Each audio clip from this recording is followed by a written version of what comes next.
dans le podcast Culture PG du mercredi 22 novembre 2023. On est sur un jour un peu particulier, un horaire un peu spécial. On a, comme je l'avais promis, un thème aussi très spécial. Donc on ne va pas revenir sur un match cette semaine ou un thème d'actualité spécifique au terrain. On va plutôt parler, comme lors des deux dernières trêves internationales, des métiers qui sont autour du PSG. Le thème du soir, c'est en quoi est-ce spécial de travailler sur le PSG qui n'est pas tout à fait le club le plus stable et le plus commun de France, on dira. On est trois, puisque c'était un peu compliqué à organiser et que on peut pas les retenir trop longtemps, donc on a décidé de prendre que deux intervenants cette fois-ci. Le premier, vous le connaissez peut-être, il est journaliste dans la presse écrite, il travaille à l'équipe, c'est Hugo Delon. Bonsoir Hugo.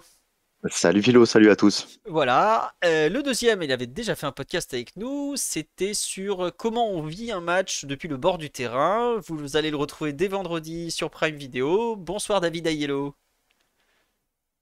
Salut à tous, ravi d'être avec vous Voilà. Donc à bonsoir. nouveau. Oui, à nouveau. Mais c'est vrai que le podcast sur les métiers un peu du bord du terrain, il y avait donc tu étais venu, on avait fait venir aussi deux photographes. Il y avait François et il y avait Xavier Lenné et on ne sais plus qui était le quatrième. C'était Julien Froment, je crois, d'Europe 1. D'Europe 1, non, de Non, France. non, c'était pas Julien parce que Julien m'en a parlé, il m'a dit qu'il l'a écouté, donc je sais que c'était pas Julien. J'ai un doute. Mais Le quatrième, bah non, c'était moi le quatrième. Je suis bête. S'il y avait toi plus voilà. les deux photographes, c'était forcément moi le quatrième. Voilà, les comptes commencent bien. Vous savez, la trêve internationale, ça nous fait pas que du bien, hein, c'est terrible. Et puis Julie Froment, d'ailleurs, on n'est plus du tout sur Europe 1 et sur France Info, Radio Ouais, France Cette désormais. Radio introduction, France. Philo, cette introduction est totalement ratée. Ah, c'est terrible. C'est vrai, c'est un C'est du manque grand de niveau. professionnalisme évident. C'est terrible. On commence C'est- sur de très mauvaises bases. Ah là là, vous voyez, c'est un métier hein, de présenter des trucs. Hein. Moi, c'est pas le mien, clairement. Mais bon, en tout cas, on me dit heureux de vous retrouver. Bah écoutez, de même, de même. On va commencer en fait par. Alors, pour ceux qui n'ont pas suivi, donc, David, il est un peu sur tous les terrains de Ligue 1 avec Prime Vidéo. Et toi, Hugo, tu es un des 5 journalistes de l'équipe qui suit Ah, le PSG au quotidien. C'est bien ça? exactement, voilà. On est cinq maintenant depuis un an et il y a mon collègue Loïc Tanzi que vous connaissez, Arnaud Herman, Damien Degore et José Barroso. Voilà. Et avant de travailler sur le PSG, tu as fait d'autres clubs. Tu m'as Ouais, bah, c'est un peu comme dans tous les métiers, en fait. On commence par des clubs un peu plus modestes, peut-être même en Ligue 2 parfois, et puis après, progressivement, si ça fonctionne bien, on monte sur des clubs différents et des clubs plus huppés.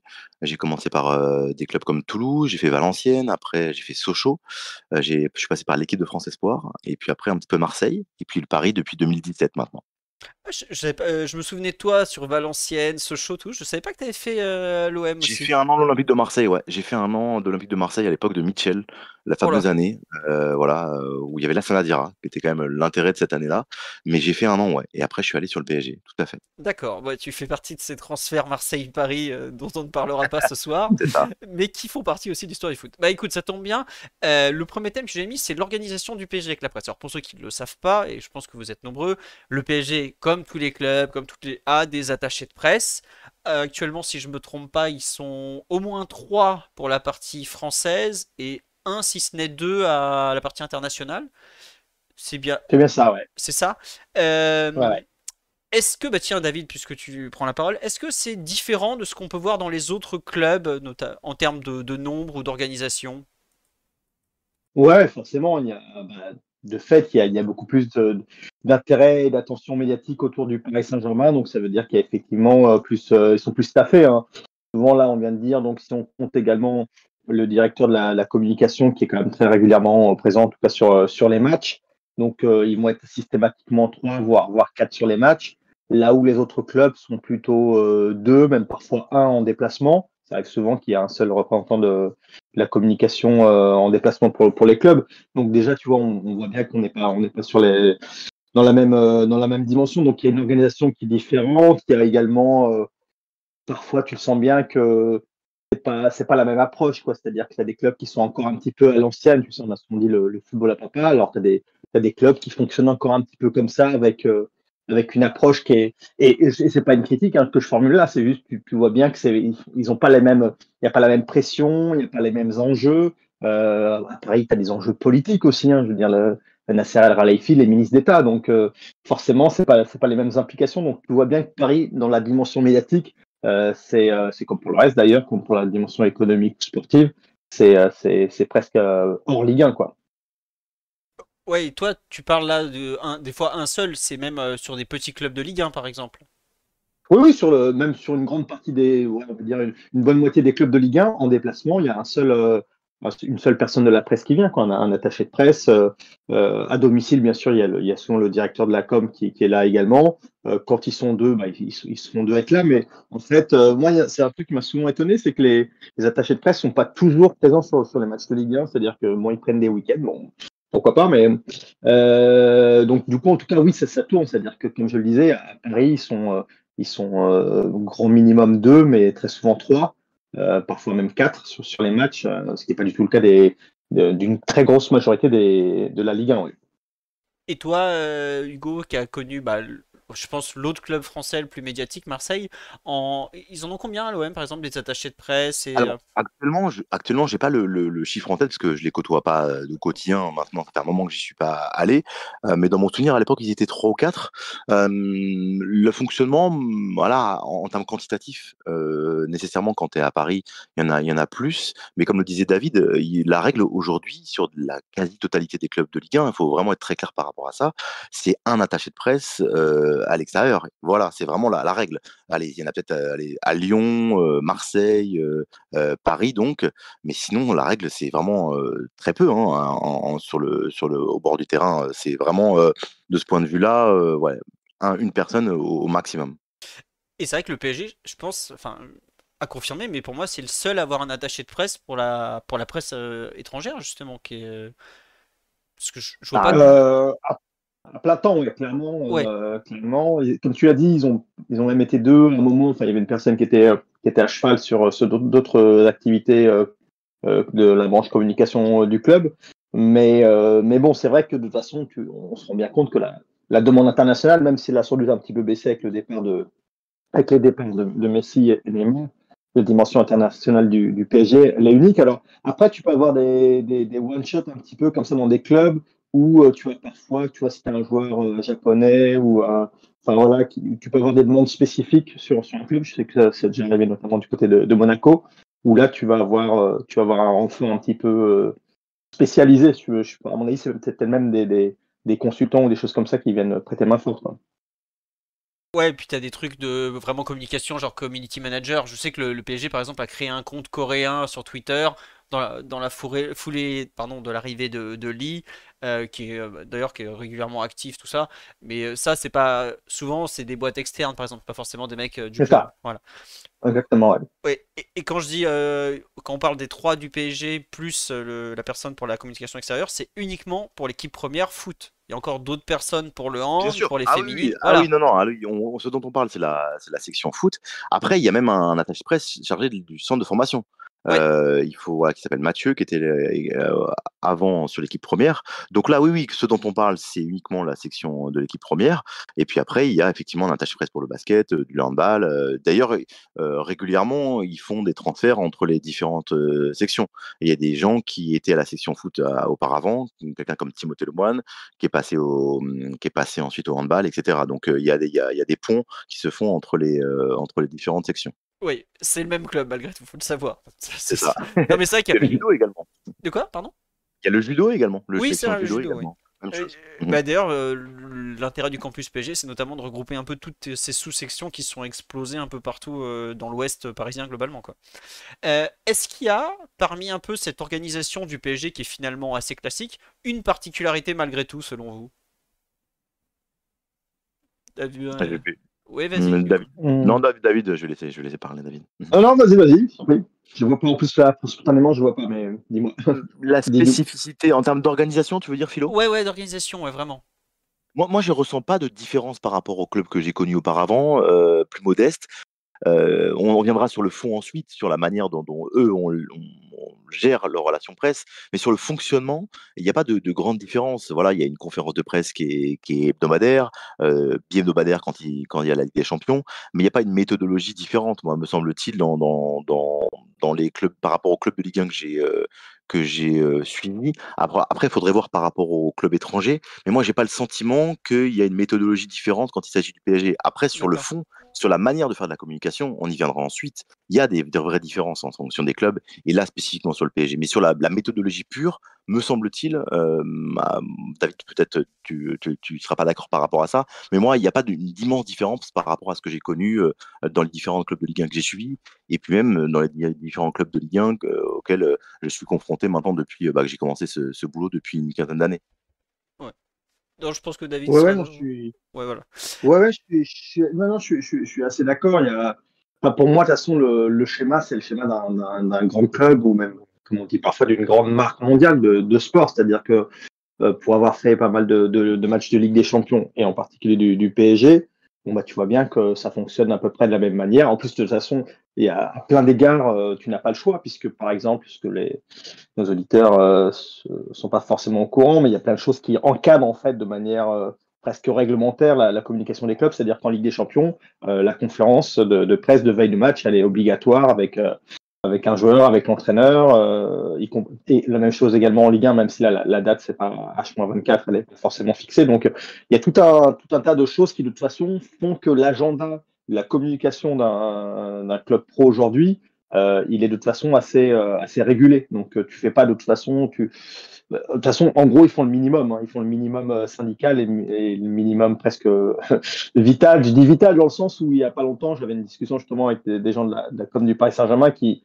me faisaient remarquer, et je pense qu'ils ont raison, que aujourd'hui, je pense que les coachs en particulier sont beaucoup trop sollicités par les médias, c'est-à-dire qu'il y a trop d'ayants droit, il y a trop de médias présents, et en fait, il y a trop de sous-interventions, je pourrais dire ça, enfin, d'interventions différentes qui font que, je ne sais plus, il m'avait donné le chiffre, mais je crois qu'on avait parlé de 17 interventions, je crois, sur un match de Ligue des Champions pour Luis Enrique, c'est-à-dire tout média confondu, parce que il y a les ayants droit, donc les diffuseurs qui payent la diffusion de la Ligue des Champions, il y a le passage en conférence de presse, il y a la zone mixte, il y a tout un tas il y a les médias du club, etc.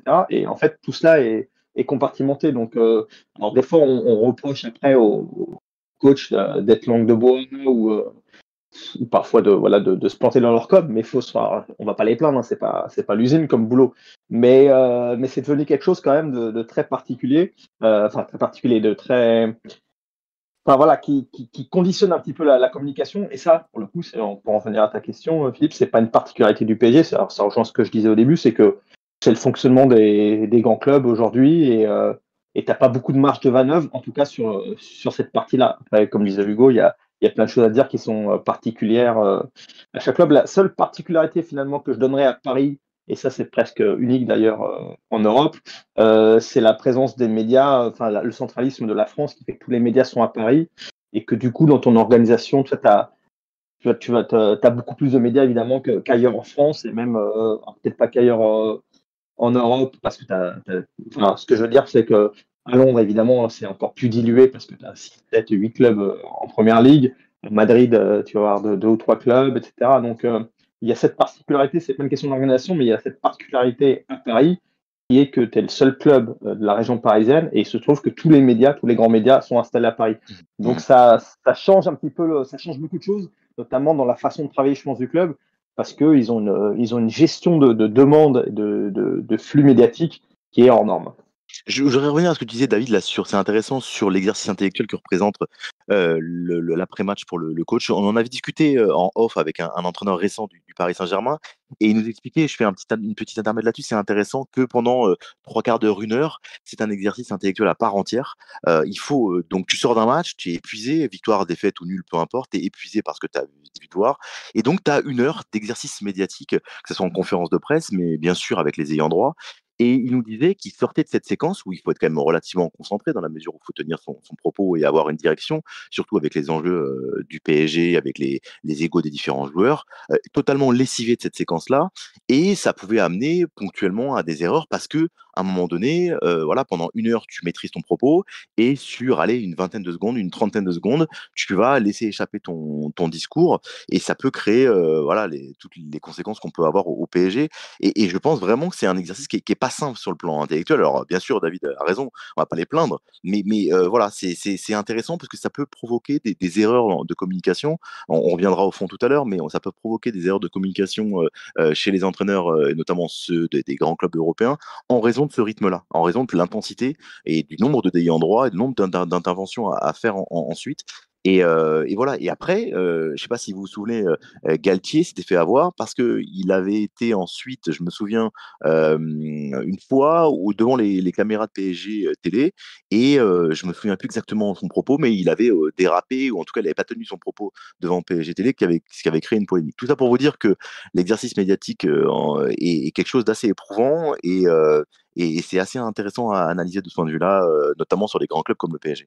Ouais, pour illustrer un peu ce que tu dis, aujourd'hui, quand les entraîneurs enchaînent les obligations médiatiques de fin de match, vous pouvez retrouver les mêmes phrases, copier-coller, texto, les mêmes éléments de langage qui vont répéter à tout le monde. Le seul moment en fait où ils vont sortir un peu de ce cadre, c'est quand la question n'est pas sur un thème qu'ils auront anticipé. Bien sûr, bien sûr. Et là, c'est marrant parce que parfois, on l'a vu avec Luis Enrique, mais on reviendra au sujet tout à l'heure. Mais là, vraiment pour faire un petit intermède là-dessus, quand Luis Enrique après Reims explique à trois médias différents, à trois que Mbappé, il a marqué un triplé, mais il n'a pas fait un bon match par ailleurs, c'est qu'il a un message à faire passer. Sinon, ce serait sur un seul pôle, en l'occurrence la conférence de presse, Prime Video ou Canal. Mais en l'occurrence, là, qu'il le refasse trois fois, ça signifie qu'il avait vraiment un message à faire passer. Voilà, Et intermède refermé. Parenthèse refermée, ouais. mais surtout, ce qui est marrant, c'est que c'était pas toi, David, qui avait fait l'interview parce qu'il était sur le plateau avec Thibault Leroy et Mmh. tout. Mais on voit au départ une sorte de jeu d'acteur. Ah, en fait, Mbappé, je suis pas comme s'il le découvrait à ce moment-là, alors que c'était évident que c'était une sortie qu'il avait Bien prévue avec sûr, son staff et bien tout sûr, ça. bien Donc, sûr. Ouais, méfiez-vous. mais qui a d'ailleurs été, parce que c'est vrai que cette séquence elle est intéressante à décrypter, c'est qu'il a cette première, puisque là aussi on raconte un petit peu les coulisses, un petit peu comment ça se passe quand on dit que tout est normé. Se trouve que le diffuseur national du match est prioritaire, c'est chez lui que l'entraîneur vient en premier, et les joueurs également, avant d'aller chez le deuxième diffuseur, par exemple Canal en l'occurrence, s'ils sont présents, chez Free ensuite, puis après en conférence de presse, etc. Donc il est d'abord venu chez nous, et en fait du coup, comme il y a eu d'abord cette unique sortie dans un premier temps. On s'est demandé, même nous en interne, et puis je sais qu'au PSG aussi, ils se sont demandé un petit peu ce que c'était, si c'était de l'ironie au départ, parce que c'est vrai que Mbappé met un triplé, il lui dit, Thibault lui demande est-ce que vous êtes satisfait de son match, et il dit non, non, pas du tout, quelque chose comme ça. Mais il le dit en rigolant, donc au départ, tu te dis, attends, qu'est-ce que c'est que ça? Mais c'est vrai que derrière, il développe une première fois dans sa réponse une minute d'argument pour expliquer ce qui ne va pas. Donc là, tu commences à te dire c'est sérieux.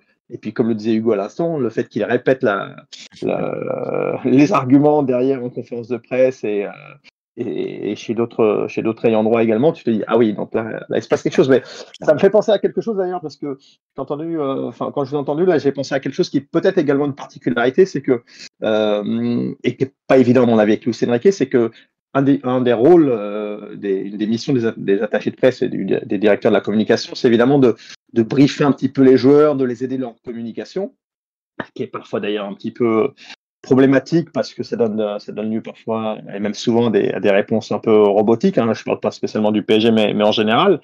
Mais justement, les attachés de presse du PSG, avant chaque interview, viennent briefer rapidement le joueur pour lui donner des petits consignes de com. Mais certains clubs ne le font pas, par exemple. Voilà, ça fait une particularité, c'est que certains clubs envoient leurs joueurs comme ça un peu. Alors, on peut se dire que c'est un petit peu peut-être mal joué de leur part, ou en tout cas, je ne sais pas si c'est une stratégie ou si c'est voulu ou pas, de se dire, bon, laissons-le parler, il sera plus naturel. Mais du coup, tu t'exposes effectivement à ce qu'il puisse y avoir des erreurs de com de la part des joueurs. Dont c'est pas le métier, il faut le rappeler. Hein. Je veux dire, ils sont pas, certains maintenant sont formés en formation, ils ont du média training de plus en plus, etc. Mais c'est pas toujours évident pour eux. Donc voilà, là, il y a aussi une différence là-dessus, c'est que les grands clubs briefent les joueurs et l'entraîneur, ce que ne font pas des clubs un petit peu plus, Genre, moins cotés, quoi, on va dire. genre le Après, FCMS, quoi. la similitude. Là, non, le SMS n'a pas briefé Endoram, par exemple. Voilà. Oui, pour le coup, c'était avec moi en plus, donc c'était Non, avec moi, mais bon, c'était une séquence un peu particulière. Ouais, vas-y, continue. non, non, et pour les similitudes, Philippe, par rapport à la question que tu posais tout à l'heure, ou la spécificité ou les similitudes, parmi les similitudes, les grands clubs français et même les clubs les plus modestes, par exemple, quand tu fais une interview individuelle au Camp des Loges à l'époque et maintenant à Poissy, il y a toujours un attaché de presse présent. Et ça, c'est pas spécifique à Paris.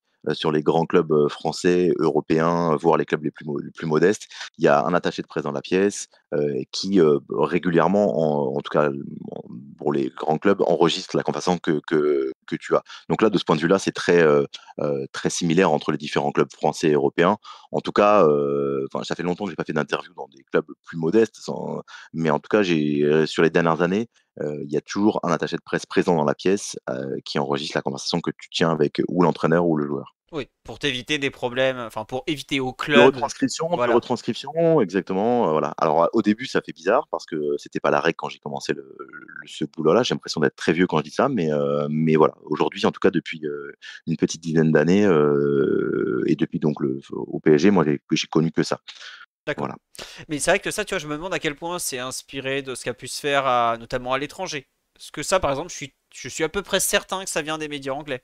Par rapport aux tabloïds qui adorent couper un bout de phrase, de changer de contexte et tout ça, qui est une grande Mhm, mhm. spécialité des tabloïds anglais. Donc, quand je dis tabloïd, c'est pas la presse réputée que représente le Ouais. Guardian, le Telegraph, tout ça. C'est genre le Mhm. Sun, le Daily Mail, le Daily Star, qui vous inventent des bouts de phrases que le mec a dit 5 ans avant et qui vous disent en petit en bas d'article. Ah, au fait, cette phrase, il l'a dit il y a 5 ans. Voilà, je pense que c'est Mhm. entre autres par Ouais, Enfin, ouais, rapport à c'est ça, sûr. tu je- Après, c'est vrai que c'est lié aussi à la pression, enfin, à l'augmentation de la pression qui règne sur les clubs.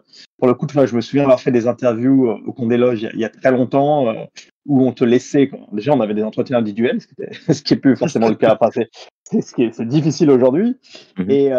Et les attachés de presse, enfin, l'attaché de presse, d'ailleurs, il y en avait qu'un, tu vois, à l'époque au PSG, il te laissait c'était des Algeco, on est très très loin du centre de Poissy, il y avait des Algeco au cours des loges pour qui faisait office de salle de presse, et il te laissait dans l'Algeco avec le joueur, il disait bon, t'en as pour combien de temps? 20 minutes, je reviens dans 20 minutes, quoi. Tu vois, l'attaché de presse participait pas forcément C'est un autre monde, à effectivement. l'interview, quoi. Donc, Ouais, c'est un autre monde, effectivement. Ouais, c'était c'est ça, un j'ai un pas autre autre monde. connu, monde. mais. Et Juste, non, c'était un autre temps. Tiens, question, Hugo, par rapport à toi, est-ce que tu ressens, par exemple, toi qui donc tu fais partie des 5 de l'équipe, est-ce que tu ressens une sorte de défiance dans ces interviews par rapport aux médias que tu représentes? Des joueurs, tu veux dire? Une De la part des certaine joueurs? défiance, oui, des joueurs notamment. Non, parce que la plupart du temps, ce sont des joueurs étrangers, donc ils savent pas ce que représente l'équipe. Même les joueurs français aujourd'hui, je suis pas sûr qu'ils aient un lien direct avec les médias, que ce soit l'équipe ou autre, hein. Et ils sont dans un monde qui est les joueurs du PSG, en tout cas, hein. Je parle quand tu interviews quelqu'un, un joueur sans vouloir être méprisant, d'un club plus modeste, il sait très bien ce que représente l'équipe, parce qu'il le lit tous les matins, ou en tout cas, il va regarder l'équipe.fr, et il regarde la chaîne L'équipe, donc la marque lui parle. En revanche, quand tu es un joueur du PSG, allez, prenons cette année quelqu'un comme Ugarte. Je pense pas qu'il sache vraiment ce que c'est que l'équipe. Peut-être que son entourage va lui dire, mais aujourd'hui, enfin, ça me paraît improbable qu'il le sache. Alors, la présence de joueurs français, peut-être que change un peu la donne. C'est-à-dire que quelqu'un comme Randal Kolo Muani, je pense que voilà, il doit savoir ce que c'est que l'équipe, etc. Mais je ne sens pas de défiance par rapport à ça. On a fait des interviews ces derniers mois avec des joueurs étrangers et je pense qu'ils nous perçoivent comme voilà un média comme important, mais il n'y a pas de défiance par rapport à ce que représente l'équipe. En tout cas, ils l'ont jamais fait ressentir et je l'ai jamais senti de cette manière-là, clairement. Et t'as jamais eu de joueur qui t'a dit non, non, je peux pas donner une interview parce que c'est l'équipe, quoi. Alors mais ça a été à une période, mais ça c'était il y a 3 4 ans. Rappelle-toi, Philo, qu'on était en conflit avec le club. Mais ça venait davantage du club que des joueurs. C'était des joueurs qui, craignaient la réaction du club par rapport à même en sélection, et qui me disaient, «Je vais me mettre en difficulté si je réponds aux questions de l'équipe». Mais c'était pas par rapport à l'équipe en tant que telle, c'était par rapport à la positionnement de leur club à ce moment-là. Oui, c'est leur employeur qui leur disait, attends, C'est tu, ça, tu peux pas, voilà, exactement, la ligne exactement. de la société, c'est ça, tu peux pas aller faire le mariole parce que t'es en stage ailleurs, quoi.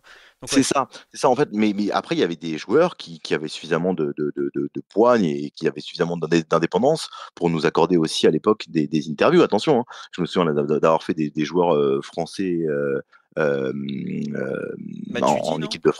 en équipe de France, voilà exactement, où mon collègue Damien l'avait eu en équipe de France et voilà et alors que le PSG était en conflit avec l'équipe à l'époque et qu'il avait dit: «Bah, voilà, moi c'est une interview qui m'intéresse». C'était un angle, je me souviens plus exactement lequel, qui m'intéresse, je le fais. Et puis il était passé outre la position de son club, ce que j'avais trouvé très bien dans la mesure où l'interview a donné quelque chose de vraiment intéressant. Mais pour répondre à la question, non, j'ai pas. Pour répondre à ta question, Philo, je ressens pas de défiance du tout par rapport à mon média. D'accord. Tiens, est-ce que Neymar connaissait l'équipe, on me demande? Je sais pas. Je sais que ses représentants, ça, clairement, connaissaient l'influence de l'équipe, clairement. Et puis, ils connaissaient le Ballon d'Or à travers France Ah oui. Football. Donc, c'était Ouais. une maison qu'ils respectaient. Je parle de ses représentants. Mm. Après, est-ce que Neymar en personne connaissait l'équipe? J'en doute. Ouais. Mais ses représentants, ils savaient très bien qui en était et qui en étaient aussi indirectement les représentants du Ballon d'Or. Ça, j'ai aucun doute là-dessus. Oui. Je fais une petite parenthèse sur Neymar.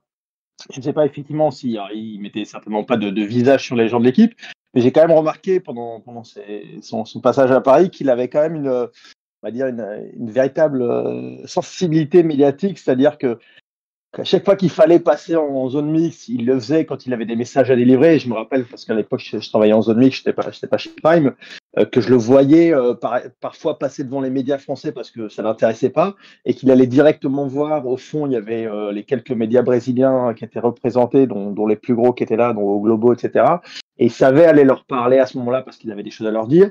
Quand ça concernait quand c'était une affaire nationale, il savait s'arrêter. Et là, tu vois, il n'y avait pas forcément ses conseillers avec lui. Donc, il avait quand même un petit peu cette. Moi, j'ai trouvé qu'il était très, très malin d'un point de vue comportement médiatique. Il avait très, très bien compris comment ça fonctionnait, la machine médiatique, quand est-ce qu'il pouvait les utiliser. D'ailleurs, combien de fois il y a eu des petits messages où il a juste donné des petites phrases comme ça, dont il savait très bien que ça allait donner lieu à interprétation quand il s'agissait de renégocier son contrat, etc. Il allait dire, bon, peut-être que je retournerai à Barcelone, je sais pas quoi. Toutes ces petites phrases-là, je trouvais très, très malin de ce point de vue-là, en tout cas. Pardon, il savait très bien s'arrêter quand il fallait en zone mixte. Et à ce niveau-là, il était redoutable, hein, parce que il y a eu des moments où il n'a pas parlé pendant 6-8 mois, et puis des fois, quand il y a d'autres trucs qui lui allaient pas, hop, tu le voyais 2 fois en 3 semaines. Je me souviens cette sortie quand il va qualifier le PSG à Manchester en phase de poule. Là, on est en décembre Mhm. 2020. Il vient de qualifier le PSG, donc il sait qu'il est en position de force. Il va voir la presse, il dit ouais, moi je veux rejouer avec Messi. Je veux pas être méchant, mais il sait à ce moment-là que on peut rien lui refuser. Il fait passer le message qu'il a envie de faire passer. Après, tous les joueurs sont pas aussi malins que Neymar, faut quand même le dire. Et les entourages des uns et des autres savent aussi les entourer. Enfin, oui, c'est leur entourage, ils savent en théorie les entourer, mais ils savent aussi leur dire bah ça, faut que tu ailles voir un tel. Ça, voilà. Je pense qu'il y avait de la part de son entourage une vraie connaissance de, comme tu dis, Hugo, oui, David, qu'il faut aller voir à quel moment pour dire quoi, en fait. Mais bon, ça fait partie du jeu. Pour revenir un peu au programme, dans la relation entre le PSG et la presse, donc les fameux off, ou même en général comment ça s'organise entre le club et les journalistes en général, est-ce que le PSG a une façon de faire qui est un peu particulière? Oui ou non. Moi, je sais qu'il y a un truc qui est très particulier, enfin pas très particulier, mais qui est aujourd'hui malheureusement un peu devenu la norme à Paris, c'est que le PSG, par exemple, ne force pas ses joueurs à aller en zone mixte en général. Alors bon, en Ligue des Champions, ils font un peu plus l'effort, mais la plupart du temps en championnat, tu attends pour pas grand-chose, n'est-ce pas, Hugo? Tu Non, pourras. en fait, ils ont une obligation d'en envoyer au moins un. Donc, pour le coup, ils en envoient systématiquement un ou deux. Effectivement, il y a des soirs qui sont plus difficiles que d'autres, compte tenu du résultat, compte tenu du contexte, etc. Donc, en fonction de ça, c'est différent. On peut en avoir de 1 à 2. Moi, 3, ça fait très longtemps que j'en ai pas vu, mais peut-être que je me trompe, j'ai pas une mémoire infaillible sur ce genre de choses. Et par rapport à ta question sur la gestion de la relation presse, il y a eu plusieurs séquences, c'est-à-dire que depuis, je l'ai su maintenant, ça va être ma 6e ou 7e saison, peu importe. Il y a eu la première séquence où, comme je le disais à l'instant, il y a eu un moment de conflit entre le média que je représentais et le PSG. Donc là, à ce moment-là, c'était des rapports qui étaient conflictuels, euh, quasi inexistant à un moment donné. Rappelez-vous, à plusieurs reprises, ils nous avaient empêchés d'entrer au camp des loges. Donc on était dans un moment où c'était extrêmement intense, brûlant, et on avait un rapport ouais, quasi inexistant, ou en tout cas vraiment réduit. Donc ça a été une première séquence. Donc ça a été un moment difficile parce que au-delà du fait qu'on n'avait pas d'interview individuelle, c'est difficile d'être constamment au-delà du fait qu'on n'accédait pas à la conférence de presse. C'est difficile d'avoir un club qui en face de soi ne répond pas ou fait vraiment le strict minimum pour infirmer, confirmer des informations, etc. Donc ça a été une séquence. Après, il y a eu un réchauffement des relations, on va pas revenir dessus pour différentes raisons. Aujourd'hui, moi j'ai le sentiment qu'on est entré depuis, allez 1 an, 18 mois dans une ère un petit peu nouvelle où, j'ai le sentiment qu'ils veulent créer une relation, différente, plus, de confiance avec les différents médias, que ce soit le mien ou les autres. Et donc il y a eu des pas qui ont été faits, notamment vous avez vu, dans les interviews, que ce soit nous ou les autres. Je donne un exemple très concret pour que nos auditeurs le comprennent. C'est par exemple, quand le PSG se déplace, à Rennes, et bah, le PSG va donner une interview à Ouest France, le journal local, même chose à Strasbourg, et cetera. Donc ça, c'est devenu, la règle. En tout cas, quand ils peuvent le faire, ils le font. Et donc ça, c'est un pas important, me semble-t-il, vers la presse. Et donc c'est une manière de travailler qui est un petit peu différente de ce qui s'est passé ces dernières années. Et je trouve ça, cette forme d'ouverture, mais qui n'est pas incroyable, hein. On va pas, avoir, 20 interviews par an, avec le PSG, on va pas avoir des accès privilégiés, mais au moins il y a une relation qui est renouée, et qui m'apparaît, pardon, un peu plus saine qu'auparavant. Très bien. Non, mais c'est vrai que tu as raison de le préciser parce que les gens se rendent pas forcément compte parce que le PSG fait des interviews de lui-même avec certains joueurs. Par exemple, tout à l'heure, ils ont publié un truc sur Milan Skriniar, mais le nombre d'interviews que les joueurs accordent à la presse écrite par an, ou à les presses, même TV, parce que Canal arrivait à avoir quelques interviews. Bah vous, Prime, vous avez eu Skriniar aussi il y a pas longtemps, me semble-t-il. Oui, oui, non, on en a, franchement, là, je rejoins complètement Hugo. Ça, on va dire que ça va dans le bon sens, ça travaille plutôt bien, et on sent clairement cette volonté de plus être en opposition, de plus être un club qui a pu paraître pendant un moment, d'un point de vue de la communication et médiatique, très arrogant, très, très, très au-dessus de tout le monde, et on sent quand même une volonté d'être un petit peu plus, ouais, comme a dit Hugo, je pense que c'est le bon terme, d'être dans une sorte de win-win, quoi, de se dire, bon, on va vous donner des choses, voilà, d'être. Tiens, C'est assez différent, ouais. question sur la. Est-ce que c'est lié par exemple au départ de Leonardo? Parce qu'on sait Le que l'ouverture, tu veux dire? ouais, L'ouverture? la réouverture un peu à la presse après une période où ça a été très fermé. Bah, je pense qu'il y a une pré je non, non, il y a pas un avant après Leonardo pour répondre à ta question. C'est une ouverture qui est une réouverture, pardon, progressive, qui est, liée à l'arrivée, la nomination de différentes personnes au club, à la communication, à proximité aussi de Nasser Al-Khelaifi, ils ont initié ces gens-là, soit, la direction de la communication, les attachés de presse et donc des proches de Nasser Al-Khelaifi, un nouveau mouvement en se disant: OK, il faut qu'on ait aussi les médias, nationaux avec nous. Il y a toujours eu cette espèce de défiance en disant: «Vous les Français, vous nous soutenez pas assez» et cetera. Nous, on leur expliquait qu'on n'est pas là pour soutenir ou détruire le PSG. Il s'agit pas d'être un soutien. Je sais que c'est la règle parfois dans certains, médias portugais, italiens, espagnols aussi. La culture française, du journalisme n'est pas celle-ci. C'est quelque chose que les propriétaires qatariens, ont eu beaucoup de mal à appréhender et à comprendre dans un premier temps. Aujourd'hui, voilà, je trouve qu'ils ont initié, un nouveau mouvement, ce dont on parlait avec David à l'instant, et je trouve ça, assez intéressant. Après, je suis pas en train de vous dire que le PSG est devenu du jour au lendemain le club le plus ouvert au monde. On va pas se mentir, mais le fait déjà qu'on puisse, avoir, quelques interviews par an, puisse échanger de manière assez, voilà, directe et en confiance avec le club, déjà c'est un pas. Parce qu'il y a eu, moi, ce que j'ai appelé, pendant des années, cette culture de la suspicion réciproque. C'est-à-dire qu'il y avait une suspicion on va vous donner des choses, mais finalement vous allez pas être avec nous, et inversement, on a eu le sentiment parfois de se faire piéger par le PSG. Donc cette culture de la suspicion, réciproque, elle a tendance, voilà, à se réduire, et on est dans une relation qui est, me semble-t-il, plus, oui, ce que je disais tout à l'heure, plus saine et plus de confiance. Voilà, c'est pas la panacée, c'est pas encore, exceptionnel, c'est pas, à l'image de d'autres grands clubs, européens. Je pense notamment à des clubs comme City, comme le Bayern, qui sont plus ouverts, par exemple. Il y en a d'autres, hein, mais en l'occurrence, il y a un pas qui a été fait, il faut le dire, assez clairement. Bah, tu sais, c'est marrant que tu parles du Bayern parce que justement, il y a 6 mois, quand ils ont fait leur grande révolution là, des dirigeants, tout ça, ils ont commencé à dire ouais, on va réduire les accès presse. Il y a trop de trucs qui sortent dans Bild, dans Kicker, tout ça. Donc, c'est marrant comme quoi Bah, il y a des cycles. ouais, non, parce qu'en fait, il y a eu une proximité, et voilà, notamment chez les journaux espagnols, il y a eu une proximité entre un certain nombre de journaux espagnols qui choisissaient avec la direction du Real, par exemple. C'est pas, voilà, on le sait tous, ils travaillent ensemble, etc. Nous, c'est pas notre culture journalistique.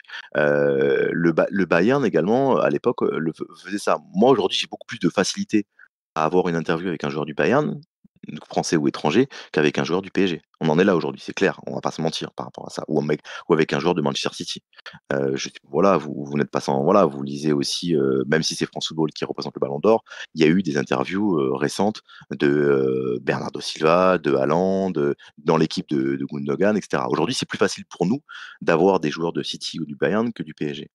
Voilà, même si, comme je l'ai dit, il y a une ouverture qui est manifeste. Maintenant, voilà, on en est là aujourd'hui. Donc le degré d'ouverture, il reste important chez un certain nombre de grands clubs étrangers.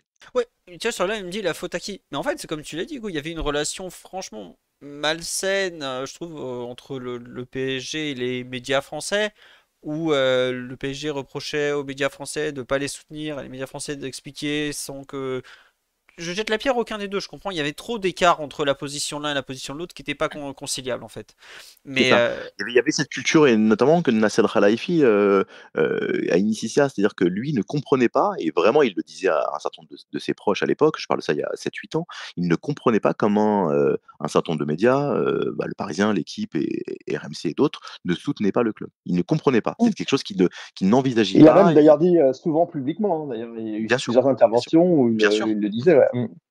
ouais, je me souviens je crois que c'était au micro de Bill une fois, qui pourtant entre guillemets sa chaîne, qu'il avait dit ouais, vous êtes pas avec nous, un truc genre. Attends, c'est tes employés Ouais. hein, directement là. Tu peux leur faire un courrier si tu veux, mais bon, c'est comme ça. En tout cas, le PSG globalement est donc en train de se normaliser un peu dans sa relation avec le presse, de s'apaiser.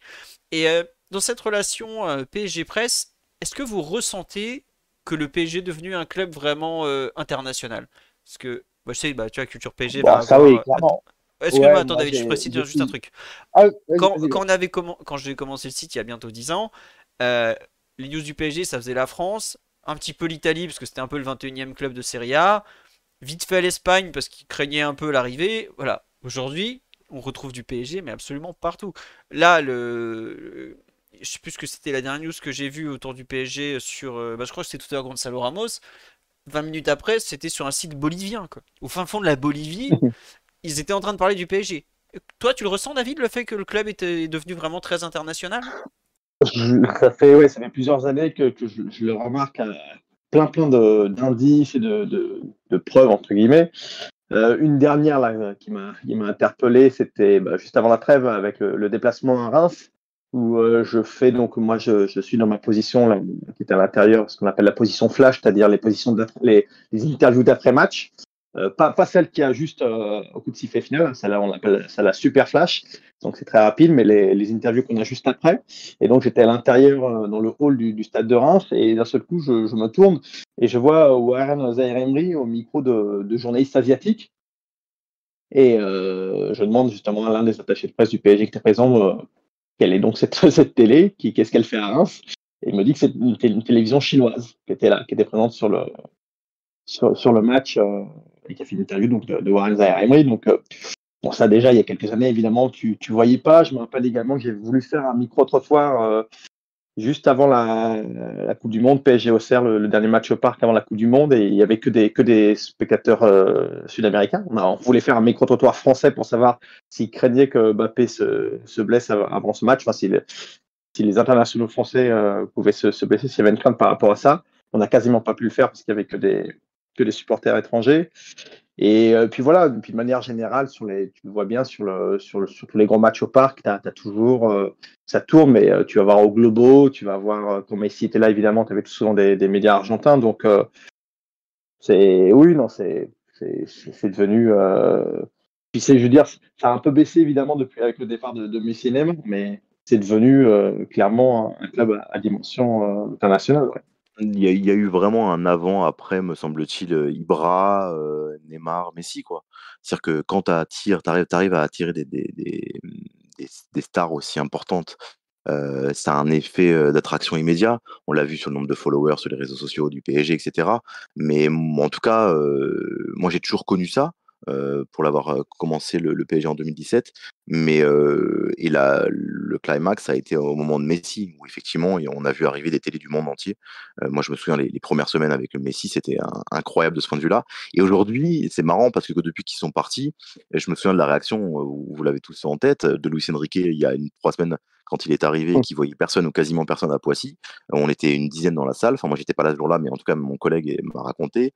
Ils étaient une petite dizaine et ça serait jamais arrivé, me semble-t-il, avec à l'époque Messi ou Neymar, parce qu'il y en aurait été au moins 4 ou 5 de plus, parce qu'il y avait 1 ou 2 représentants du Brésil, et un Argentin, etc. Donc voilà, oui, la dimension, elle est claire.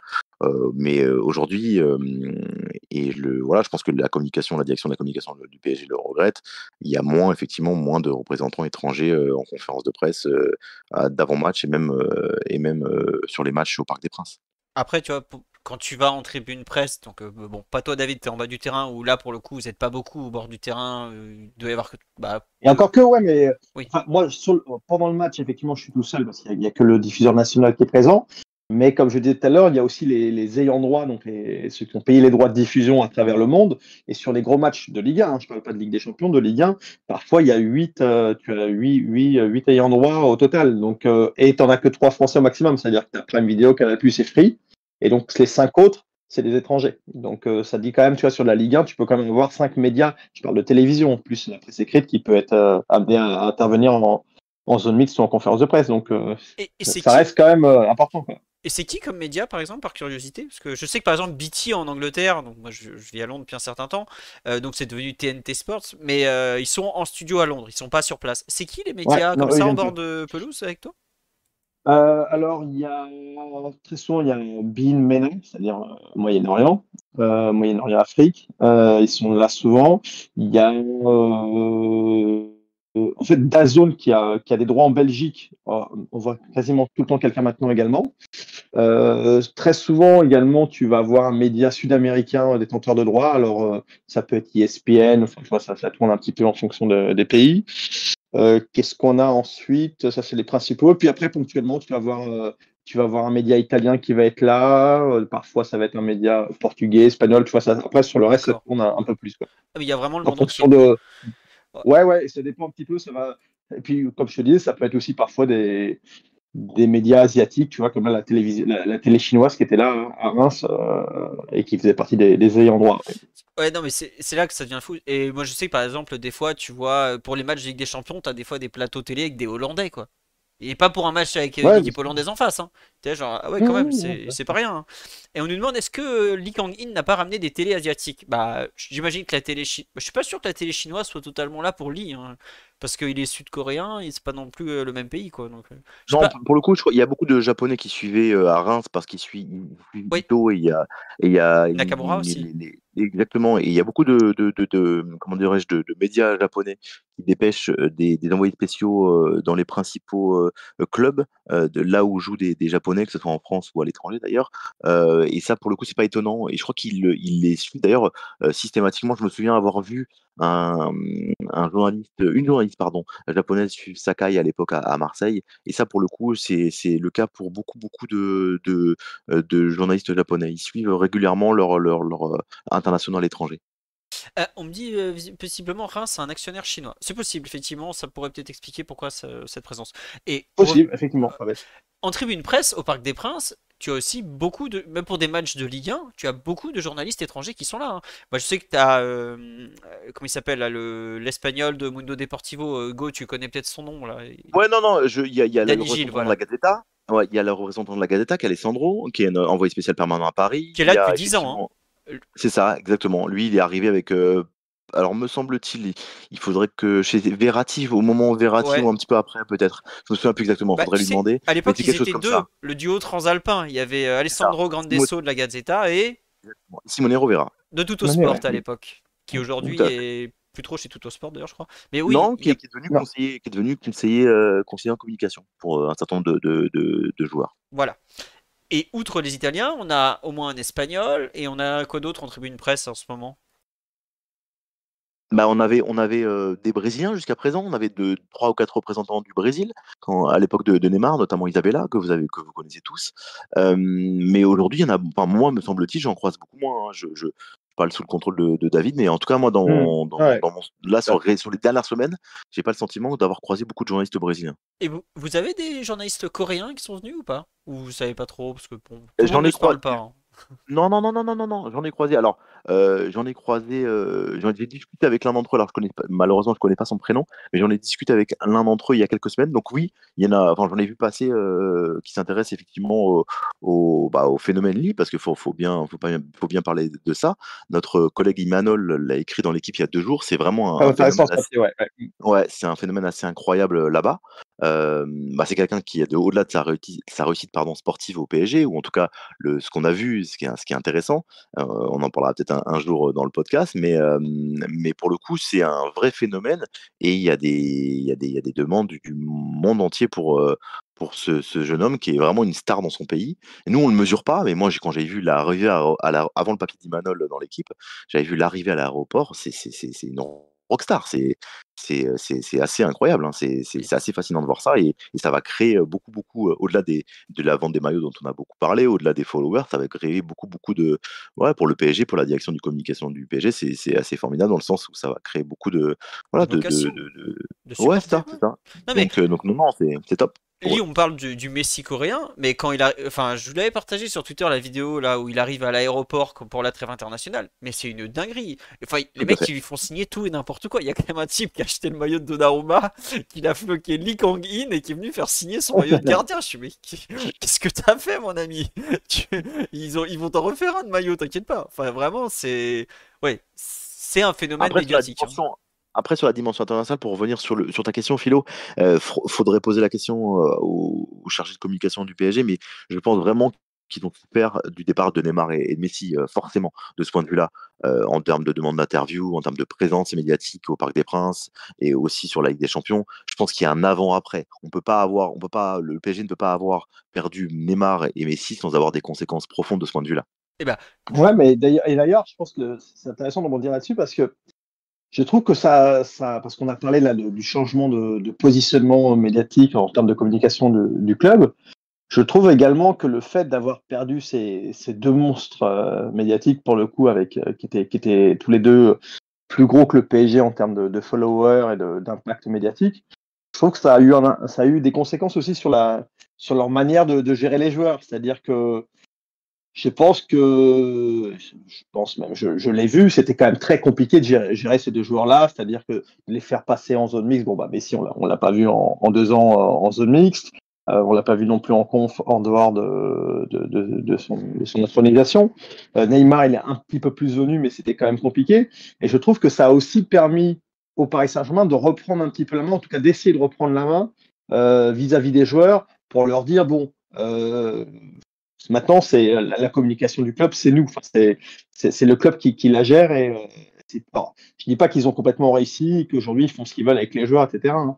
Mais je Et puis, pense que tu as tout à fait raison, David. Et puis après, il y a une notion aussi d'obligation. À un moment donné, ils sont obligés, pour faire parler du PSG, de faire parler davantage leurs joueurs. À l'époque, ils n'avaient pas besoin de ça. Ils avaient Messi, il y avait Neymar. Ils avaient des reprises dans le monde entier tous les jours, sans même qu'ils ouvrent la bouche. Et quand ils ouvraient la bouche, c'était incroyable. Donc aujourd'hui, il y a ce que tu disais, mais il y a aussi une forme d'obligation. Pour que le PSG fasse parler de lui, il faut qu'un certain nombre de joueurs prennent la parole. ouais, c'est Les ça, Français, ouais. bien entendu. On a parlé de Lucas Hernandez, Ousmane Dembélé, Randal Colomwani, qu'on a vu régulièrement ces dernières semaines, ou en tout cas dans différents médias en France, mais aussi les étrangers. Ils sont quelque part, et ils sont désormais dans l'obligation de faire parler, enfin, l'obligation entre guillemets, hein, d'exposer davantage de joueurs pour que les joueurs, pour que le PSG reste un sujet de conversation. Et puis après, il y a un risque qui est aussi moindre, c'est que les interviews, aussi, ces dernières années, tournaient aussi beaucoup autour des relations entre Neymar, Messi et Mbappé. Et il savait que c'était des sujets brûlants sur lesquels pouvait avoir des polémiques, etc. Donc ça invitait pas la communication du PSG voilà, à livrer des interviews aux médias français, quoi, à donner des interviews aux médias français. Je pense qu'il y avait quelque chose de ça aussi. Ouais, ouais, et puis même, enfin, je me mets à la place de communication. Tu vas pas envoyer un joueur au feu et créer un problème. Si t'es C'est pas ça. bête, tu fais pas ça, quoi. C'est Mm. juste de la Très logique. vite. Ouais. Oui, parce que il y avait vraiment, en plus, il y avait beaucoup de tensions entre les trois, donc on était en cette période-là, donc il y avait à avoir la moitié de l'interview qui allait être phagocytée par ça, donc d'un point de vue stratégique, je le comprends aussi, hein. Je le regrette parfois, parce que ça nous a donné des années où on avait absolument zéro interview, et quand il y en avait une, elle était inintéressante au possible, mais en tout cas, la stratégie globale, je la comprends. Tiens, question pour vous deux. Est-ce que les médias français ou étrangers ne regrettent pas Messi et Neymar? Bon, je me permets de répondre à la place de David. En bord terrain, Messi, pour les interviews, tu peux pas le regretter. Tu n'as jamais lâché un mot. Il n'est Euh, pas vu, il est pas venu, on l'a pas vu en 2 ans. Ouais. et Neymar, tu l'as fait une fois ou deux, il me semble. Je l'ai fait 2, 3 fois, ouais, je l'ai fait notamment, ça me fait toujours sourire quand j'y repense. Je l'ai fait juste à son retour de la Coupe du Monde, je saurais pu vous dire quel match, mais je l'ai fait. Strasbourg. Et euh, possible, je ne sais plus si c'est celui le premier ou celui d'après, mais je lui pose la question, je lui pose une première question sur le match, et la deuxième question, on avait repéré qu'il semblait un petit peu quand même pas au mieux, il y avait toujours ces histoires de cheville, et donc la deuxième question que je lui pose, c'est et sinon physiquement, si ça a l'air d'être difficile, comment va ta cheville? Et là, il me regarde, mais d'un air vraiment, j'allais dire méprisant, mais surtout ultra agacé par la question, et il fait ça va très bien, merci, et il se bat.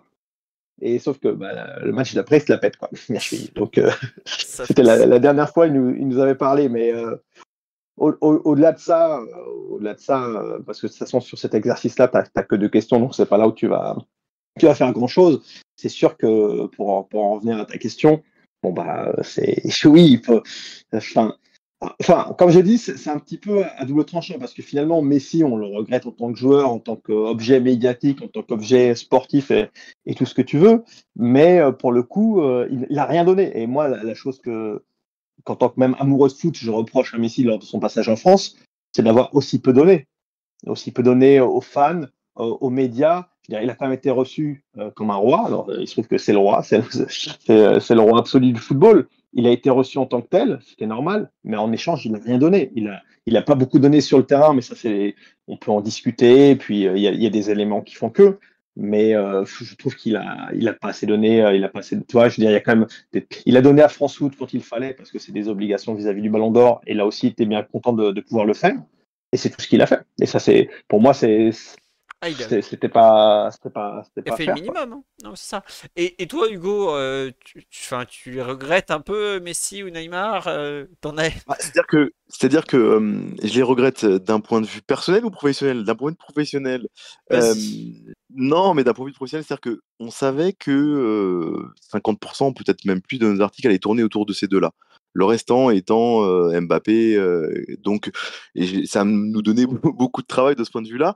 Après, on commençait vraiment à tourner en ronde. Si je raisonne uniquement d'un point de vue très personnel, c'est-à-dire que est-ce qu'ils vont me manquer? Non, parce qu'à un moment donné, les angles qu'on pouvait traiter sur Messi et Neymar, on n'en avait plus beaucoup. Et à un moment donné, c'est pas intellectuellement, c'est pas intéressant de revenir toujours sur les mêmes sujets. Mais on savait que ici, il disait quelque chose, s'il y avait une attitude, si il y avait un clash, voilà, ça pouvait prendre des proportions considérables. De ce point de vue-là, c'était intéressant journalistiquement d'étudier les phénomènes, les interactions entre les uns les autres, de comprendre un petit peu les schémas de pensée, les relations. Donc de ce point de vue-là, oui, c'était enthousiasmant, c'était intéressant. Puis après, en tant qu'amoureux de football, forcément, quand on voit Messi et Neymar, moi je faisais partie de ceux qui prenaient voilà, énormément de plaisir à les regarder. Ça reste des immenses joueurs, malgré les difficultés récentes l'année dernière et celle d'avant pour Neymar. Voilà, donc d'un point de vue professionnel, je trouve que je ne pouvais pas de trouver de nouveaux angles intéressants, pertinents tout le temps sur les deux, parce que si on, voilà, au bout de 50, 60, 70 articles, 100 articles, je ne peux pas trouver des angles toujours hyper originaux sur ces mecs-là. Après, voilà, il crée une forme d'attente tout le temps. Il y avait toujours quelque chose, à dire sur Messi, sur Neymar, à attendre une réaction. Donc de ce point de vue-là, ouais, il y avait une forme d'intensité avant les matchs, après les matchs.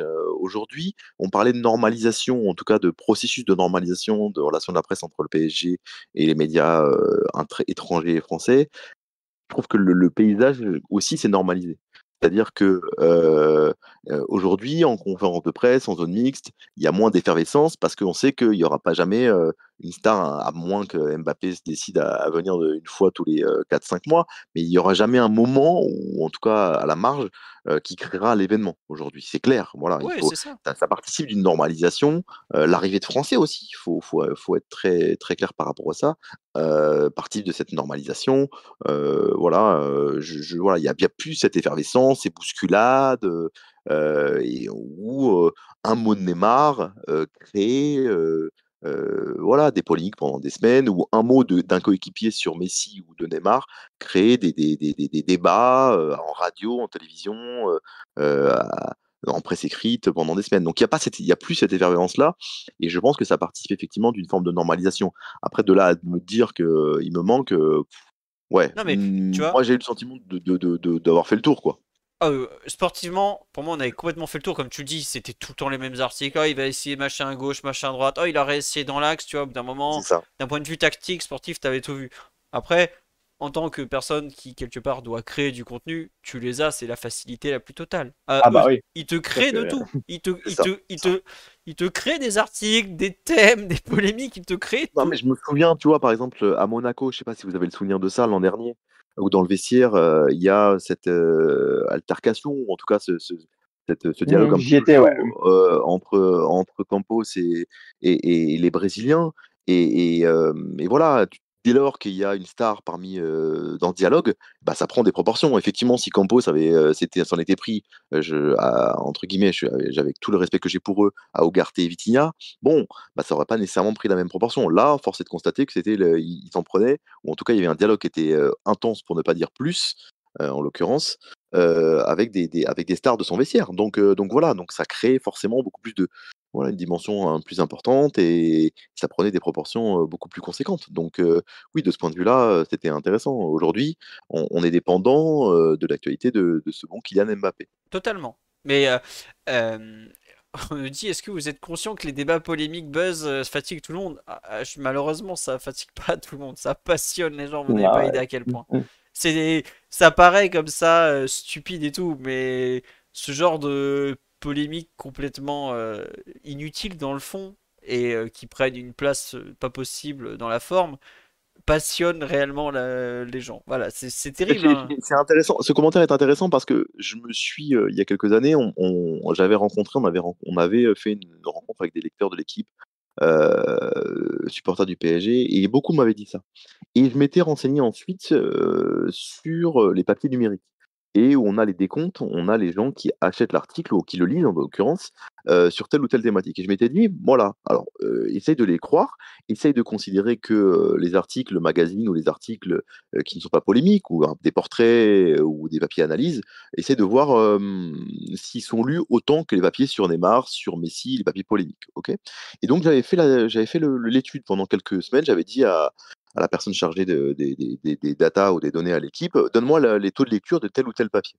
Et je me suis rendu compte, et c'est pour répondre à la personne qui est sur le chat, que le taux de lecture était, dans des proportions considérables, beaucoup plus important sur n'importe quel papier polémique, ou en tout cas brûlant, sur Messi, Neymar ou autre, que sur un papier d'analyse qui était pourtant pertinent, ou sur un papier magazine. Donc je suis pas en train de vous dire qu'il faut faire que des papiers polémiques, pas du tout. Il faut qu'il y ait un équilibre, il faut avoir des papiers de foot, il faut avoir des papiers de magazine, il faut avoir papier, voilà, on parlait tout à l'heure du papier d'Imanol sur la folie Lee en Corée du Sud. Voilà, c'est la diversité qui est importante. Mais cet argument-là, j'ai du mal à l'entendre, parce que dans les faits, ça se traduit pas par un taux de lecture important, les Ouais, magazines mais et les papiers foot. Voilà, di- il faut être très, C'est ça, très lucide par rapport c'est. à ça. tu vois, Ouais, ouais, et un je mois, rebondis juste là-dessus pour. C'est le thème qu'on a quand on te dit vous parlez que de Paris, que de Lyon ou de Marseille, mais de fait, dans les émissions télé ou en radio, je pense que c'est RTL, quand on fait d'autres thèmes, ton audience elle chute. Donc, et c'est la même logique que pour ces papiers-là. On peut essayer de faire d'autres choses, mais à un moment, on se met en face des attentes du public. Hein. C'est le public qui guide en partie ta ligne éditoriale. Donc, oui, ces papiers-là, ces papiers buzz ou pas seulement buzz, parce que c'est vrai que ça tient aussi à la personnalité. Tu fais un papier sur Mbappé, il va être lu, quoi qu'il arrive. Ça peut être quel que soit le sujet. Ouais, et bien, tu vois, je vais vous citer un exemple très bête. L'année dernière, sur le même jour, je crois, on avait sorti un article sur je sais plus si c'était un jeune ou un truc vraiment très orienté tactique, vraiment un thème qu'on voit pas souvent. Personne l'a lu. Le même jour, on avait sorti un article sur les malheurs de Mauro Icardi en Argentine avec son divorce et tout. Ça a été l'article le plus lu sur les 3 mois qui ont suivi. Voilà. Donc, Voilà. au bout d'un moment, je comprends que ça saoule certains, que oui, la polémique, tout ça. Mais tu fais aussi par rapport à tes lecteurs. Alors, comme tu dis, Hugo, et c'est important d'avoir un équilibre, de ne pas proposer que des articles de polémique, que des articles, excuse-moi, à bas du front. Tu vois ce que je veux dire? Enfin, vous voyez tout ce que je veux dire. Le genre d'article que tu as envie de lire à 18h quand tu sors du boulot. Voilà, clairement. T'as pas forcément la tête à t'ingurgiter une analyse tactique de Dan Perez, même s'il fait des schémas. Hein. Mais oui, c'est triste ce que je dis, mais c'est la réalité. Quelque part, tu dois avoir un équilibre parce que il y a des moments pour tout. Le matin, tu as des gens qui ont envie de lire des fois des gros articles et le même article, tu le publies le soir, il va pas marcher.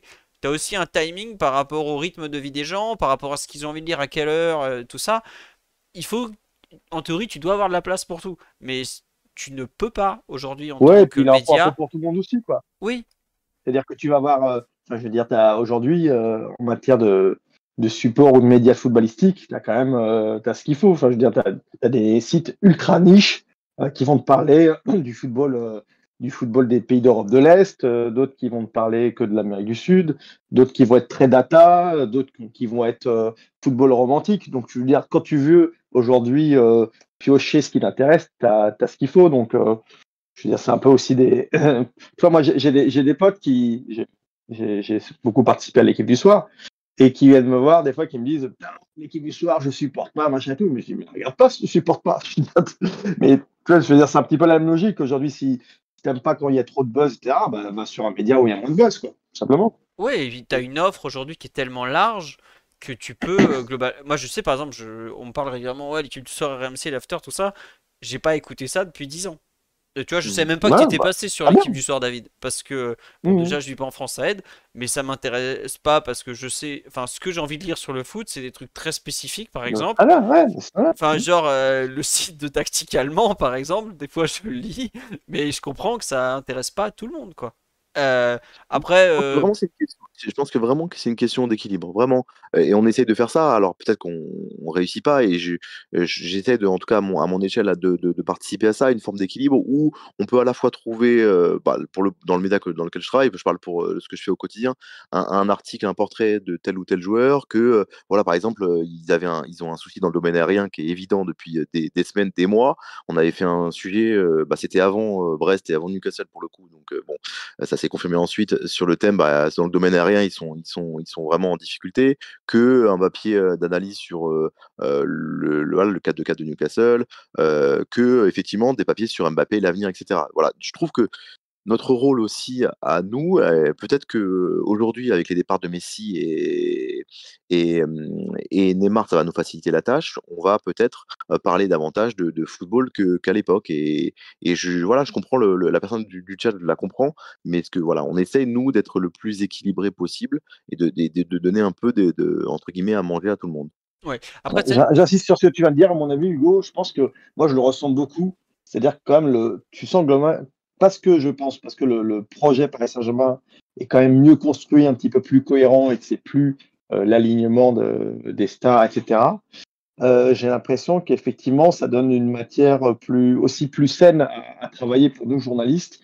C'est-à-dire qu'on n'est plus nous-mêmes happés par la lumière Messi, par le buzz Neymar, et on peut aussi aller sur des sujets un petit peu plus de fond. Et il y a plus c'était presque une obligation, tu vas te dire. Bien sûr, Quand, complètement. quand Neymar il faisait la bringue à Bougival, bon bah les médias en parlaient quoi qu'il arrive, tu vois. Je veux dire, et il y a moins ça, et je trouve que le projet il y a plus d'angles sportifs, il y a moins de, bon, il y a moins de buzz, tout simplement. Ouais, complètement. Après, voilà, il y avait des rendez-vous qui étaient annuels. On en rigolait à l'époque avec Philo, mais les anniversaires de Neymar au mois de février, c'était devenu Ouais, voilà, ça. c'est des rendez-vous où on savait que avant, après, on allait parler de ça, que forcément, la Ligue des Champions arrivant, et ben, ça allait avoir des conséquences d'un point de vue sportif. Voilà, donc tous ces sujets-là ont été écartés aujourd'hui et effectivement, on parle plus de sportifs. Après, ce que je regrette parfois, et on en discute souvent avec Philo, après les conférences de presse, c'est que parfois, il donne pas assez de ce point de vue-là. C'est-à-dire que c'est Luis quelqu'un Enrique, d'extrêmement là. brillant. Là, Ouais, là, c'est tu quelqu'un parles. d'extrêmement brillant. C'est Non, quelqu'un d'extrêmement mais. brillant, c'est Enrique, mais qui malheureusement, trop ponctuellement, enfin, trop peu à mon goût, parle de football et donne des éléments de compréhension de ses choix. Et ça, Ouais. voilà, c'est pas le sujet du jour, mais je le regrette parce que il aurait tellement à donner, il est tellement passionnant pour les gens qui le connaissent, etc., que par mépris pour une corporation, il se prive d'explications et je trouve ça vraiment dommage. Et on parlait de communication du PSG, de normalisation.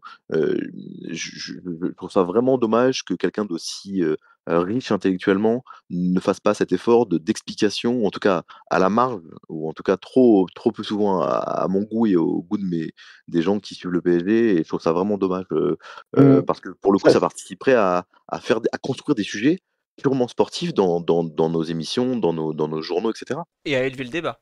Parce que, ouais. Complètement. Moi, j'aime. Vas-y, vas-y. non, mais tu vois, c'est ça. C'est là où des fois on me dit, ouais, machin, l'équipe du soir ou un tel va influencer tout ça. Mais je trouve que l'entraîneur, quand il justement te donne des billes tactiques, quand il te parle de certains joueurs sur des aspects du jeu qu'il aime bien. Par exemple, un qui a été injustement critiqué, je trouve, sur ce point-là, c'est Unai Emery ou Tourelle qui donnait des justifications tactiques vraiment très précises Bien sûr. parfois. Passionnante, passionnante, À Thomas passionnante. Tuchel en Les deux, compare. les deux à des échelles un petit peu différentes ont été passionnants, vraiment passionnants. Je me rappelle vraiment de conférences de presse de Thomas Tuchel, avec lequel moi j'ai pu accrocher sur le plan professionnel et humain, où il te détaillait vraiment de manière extrêmement Mm. précise tel ou tel placement et ça nourrissait des papiers formidables et il faisait l'effort, ce qu'on n'a absolument pas fait ensuite Pochettino. Et là encore, voilà, je vais pas revenir à ce que je disais, Pas mais Luis vraiment, Enrique non. pourrait.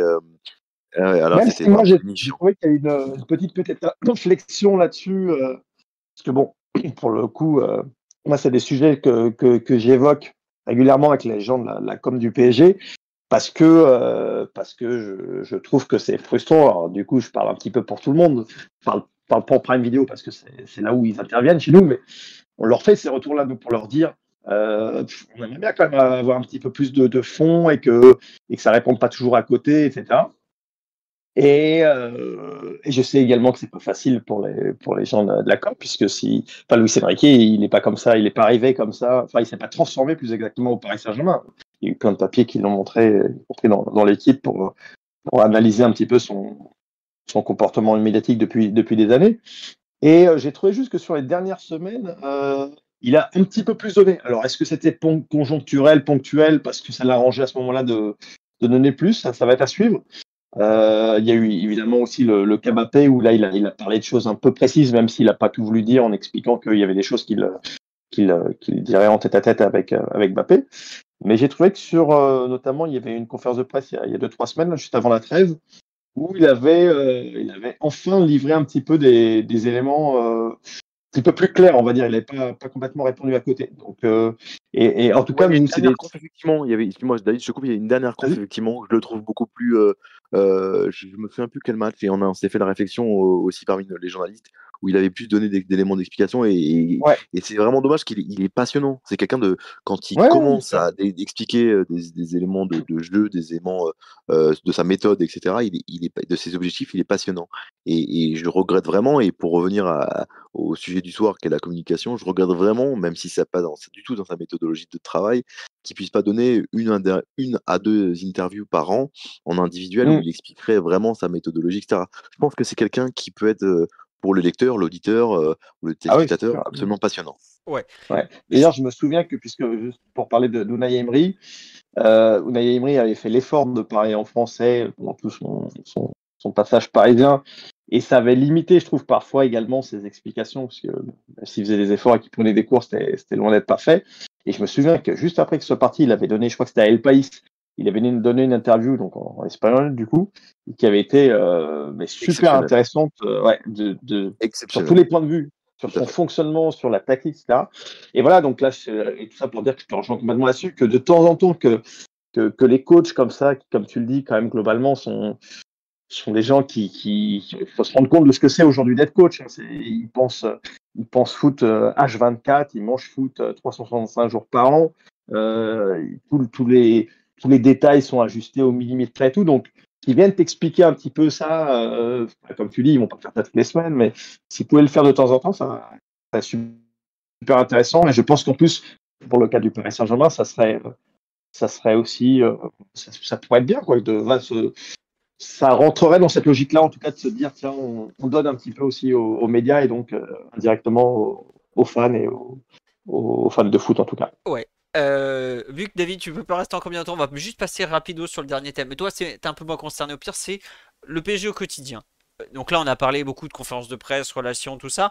Est-ce que, par rapport notamment, bah vous avez une relation un peu plus directe avec ce qui se fait de plus proche des joueurs, parce on va être honnête, hein, les joueurs, à part en zone mixte, 2 minutes, ou toi, David, en interview, pareil, 2 questions, ils ne côtoient pas les journalistes, les joueurs. Faut avoir bien conscience de ça. Côtoie plus, ouais. Voilà. C'était le cas avant. Ouais. Ouais, non, C'était une l'époque belle lurette. Jacques Vendroux sur les genoux de Platini, c'est terminé, ça, oublié. Hein. Enfin, peut-être toujours le cas, mais on les laisse entre eux. Aujourd'hui, Hugo Delon Très n'est pas sur les probablement, genoux de Kylian Mbappé, je vous le dis. c'est très probablement le cas pour Jacques Vendroux, effectivement. Voilà. Mais est-ce que vous sentez une pression, une atmosphère différente au PSG par rapport aux autres clubs, notamment Dans le Hugo? rapport aux joueurs, tu veux dire? Non, non, même en général dans le rapport que, enfin, toi, par exemple, le PSG, l'équipe, vous faites pratiquement un article par jour sur le PSG. Donc vous êtes en Ouais. contact un peu quotidien. Est-ce que tu Ouais. sens une pression peut-être du club ou une Ah, mais c'est pression de incomparable. l'extérieur sur le club? Vous la sentez, Ah non, c'est incomparable. C'est-à-dire que, sur les mais c'est pas spécifique à Paris, quand mes collègues écrivent sur Marseille, l'équipe, l'écrit et pour le coup, ça, c'est la force de l'écrit, il reste. C'est-à-dire que, on est lu, le matin ou à 12:30 quand l'équipe sort et on a des messages immédiatement et ça, c'est clair et c'est normal, en fait. Je trouve ça moi, c'est je voilà, je fais ce métier aussi pour être lu et qu'on me fasse des reproches ou qu'on me félicite et cetera. Enfin, donc il y a une pression qui est inhérente à mon métier et il faut l'accepter et forcément quand on écrit sur des sujets, parisiens ou sur l'équipe de France comme moi ou mes collègues et bah, il y a une pression qui est importante. Donc après il faut l'assumer, il faut l'intégrer et puis l'accepter. Mais c'est ce qu'on cherche aussi, sinon, bah, c'est d'être lu, entendu ou vu par 2 personnes, c'est dommage. Donc on l'a intégré, il y a une pression qui est importante. Après, mes collègues qui s'occupent de, Montpellier, Toulouse, ils ont aussi une pression, hein, vous savez, quand on met, voilà, je veux pas parler à leur place, mais quand on met 3 ou 4, par exemple, le soir à une à un joueur de Toulouse, il et en l'occurrence, ils le lisent encore et tout de suite, vous avez des appels. Donc les joueurs du PSG, pour les notes, ils en ont absolument rien à faire. Donc de ce point de vue-là, sur les notes, C'est franchement, on tranquille. est très alors là, pour le coup, on est très tranquille. Je pouvais mettre 0 à Neymar, jamais eu un appel de ses conseillers. En revanche, oui, quand on écrit des papiers, sur, tel ou tel élément du vestiaire ou des papiers d'analyse ou sur l'avenir, bah oui, on a des appels, on doit y répondre, c'est notre boulot et en l'occurrence, c'est quelque chose d'intéressant. Mais pour répondre à ta question, initiale, est-ce qu'il y a une forme de pression? Oui, il y a une forme de pression, bah, qu'on se met déjà, pour être le plus précis possible et plus proche de la vérité, avec les sources dont on dispose. C'est pas toujours facile et il y a une marge d'erreur qui est importante. Je pense qu'on en est tous conscients. On essaie de toujours faire au plus proche de la vérité et on essaye d'être, je pense, tous collectivement honnêtes intellectuellement. Après, oui, il y a des pressions, et c'est normal et c'est à nous de faire la part des choses. Et mais pas plus finalement que dans d'autres grands clubs, quoi. Bah, il faudrait poser la question à des gens qui suivent le Bayern Munich et le Real Madrid et Manchester City. Mais la différence peut-être avec les grands clubs comme Real, c'est qu'il y a des journaux qui sont des journaux amis. C'est ce qu'on disait tout à l'heure, Philo. C'est-à-dire que le rapport avec le club il est différent. Donc quand le rapport avec le club il est différent, je pense aussi à des journaux portugais qui sont proches d'un certain nombre de Oui. clubs locaux. Voilà, il y a une forme de proximité qui fait que on est moins critique. Donc quand on est moins critique, c'est sûr qu'à minuit et demi ou à 7 heures du matin, on a moins de coups de fil, hein. Ils sont contents, ils envoient un message, merci pour tout, etc. Là, et moi je défends cette vision-là du journalisme, une vision honnête intellectuellement, mais une vision critique par rapport aux faits et aux actions du PSG, ce qui a créé, ce qu'on disait tout à l'heure, une forme de défiance à l'époque avec le PSG de QSI qui ne comprenait pas pourquoi on ne les soutenait pas. Moi, je défends une vision journalistique où on a une vision critique et voilà, voilà, c'est ça la différence par rapport à d'autres médias et d'autres pays qui ont une culture journalistique différente et où ils auront forcément moins de pression parce qu'ils vont écrire, entre guillemets, sans vouloir faire injure à ces gens-là, ce que la direction du club le veut. Mais par exemple, avec l'équipe de France, qui est un cas un peu Mhm. particulier, est-ce que l'équipe a aussi cette, comment dirais-je, cette froideur peut-être au sujet? Parce que l'équipe de France, là, en France, tu vois, ça fait. Je comprends que par exemple l'équipe soit neutre par rapport au PSG, parce Mhm. que bah, t'es le journal sportif de toute la France. Mais l'équipe de Mhm. France, c'est l'équipe de Même toute la chose, France. même chose. Même chose?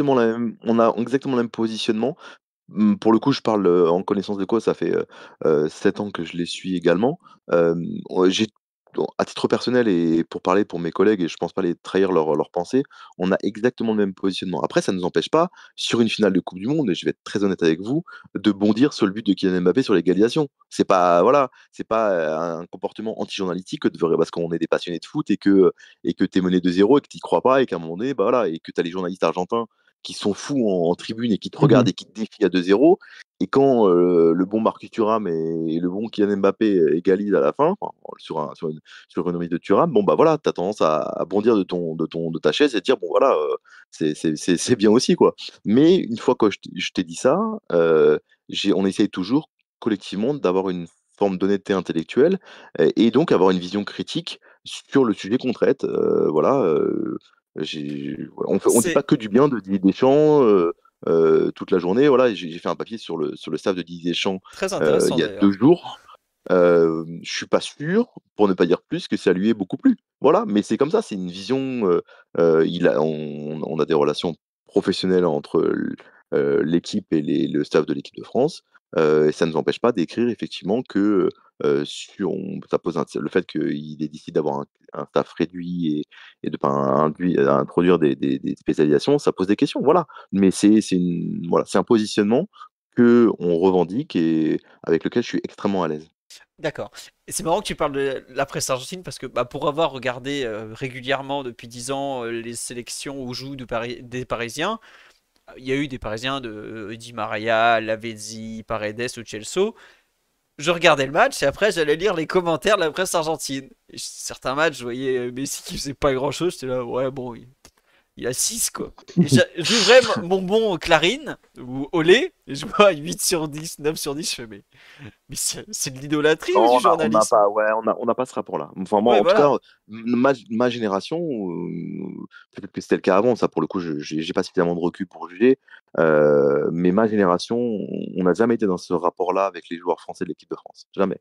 Ouais. Sincèrement, si la personne a fait un mauvais match, qui s'appelle Kylian Mbappé, Lucas Hernandez, Kando Colomwani ou que ça soit le huitième latéral droit, on aura ce rapport-là. Bah, Moi, je trouve, hein, en tout cas, qui est plutôt sain. toi, t'as déjà mis 2 à Mbappé, si je me trompe pas, en plus. Bien sûr, ça m'est arrivé et en l'occurrence, voilà, c'est sur les notes, je le répète, sur les notes, les stars et les stars françaises et cetera, ils ont suffisamment de recul et puis c'est pas leur monde, ils vont pas lire, l'équipe par rapport à ça. Leur entourage peut lire l'équipe, mais ils vont pas, nous envoyer un message comme, les joueurs je sais pas, de Lorient, de Montpellier ou de Clermont, par exemple, qui sont, toujours à lire le journal local après les matchs ou l'équipe, parce que voilà, c'est un rapport différent à la presse et c'est un rapport différent aux journalistes, quoi. Ouais.